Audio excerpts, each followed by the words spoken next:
Rice ఏదైతే vehicles ఉన్నాయో కొత్త సిస్టమ్ పెట్టారు. నాకైతే అర్థం కాదు. రైస్ ఫేర్ ప్రైస్ షాపులు ఉన్నాయి, మళ్ళా 3 రోజులకు 15 రోజులు ఈ వ్యాన్ తిరుగుతుంది. ఒక్కొక్క ఫేర్ ప్రైస్ షాప్ 4 రోజులు తిరుగుతుంది. అంటే ఇలాంటి సిస్టమ్స్ అనేటివి ఒక పద్ధతి లేని సిస్టమ్ తీసుకొచ్చారు. ఒకప్పుడు అప్ టు 20th వరకు ఏ ఫేర్ ప్రైస్ షాప్ పోయినా రైస్ ఎసెన్షియల్ కమోడిటీస్ దొరికేటివి. ఇఫ్ నెసెసరీ డోర్ డెలివరీ కూడా ఇచ్చాం. ఇప్పుడు 1800 crores 2000 crores ఖర్చు పెడుతున్నారు మీరు దీనికి. వై? 15 రోజులు పని పెట్టి ఇద్దరికి మంత్ అంతా శాలరీస్ పే చేస్తున్నారు. ఒక వెహికల్ కొని 15 days ఉపయోగించి 15 days ఫ్రీగా పెట్టి ఇల్లీగల్ యాక్టివిటీస్ చేస్తున్నారు. Why should you do all these things? ఎవరైతే రాలేని వాళ్ళకి మనం ఇవ్వాల్సిన అవసరం, డిజర్వింగ్ పర్సన్స్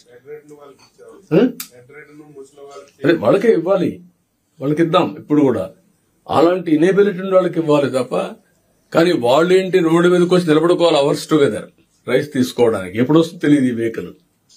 అంటే వాళ్ళ టైం కూడా వేస్ట్. అంత మునుపు వాళ్ళు ఎప్పుడు కావాలంటే అప్పుడు తీసుకుపోయేది పోయి ఇప్పుడు రివర్స్ చేశారు.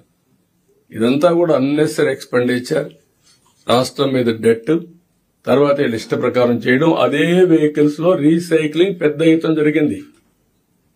ఇప్పుడే మన వాళ్ళు చెప్పినట్టు కాకినాడలో ఒకే ఫ్యామిలీ 3 పొజిషన్లు, civil supplies corporation, rice millers association, MLA, port MLA.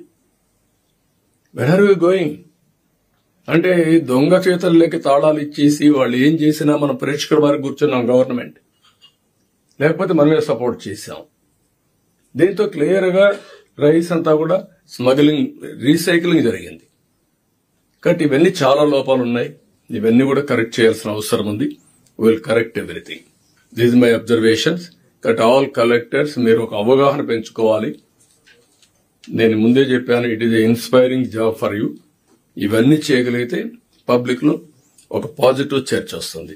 Suman టీవీలో మీ పర్సనల్ అండ్ బిజినెస్ ప్రమోషన్స్ కోసం కింది నెంబర్ కి కాంటాక్ట్ చేయండి.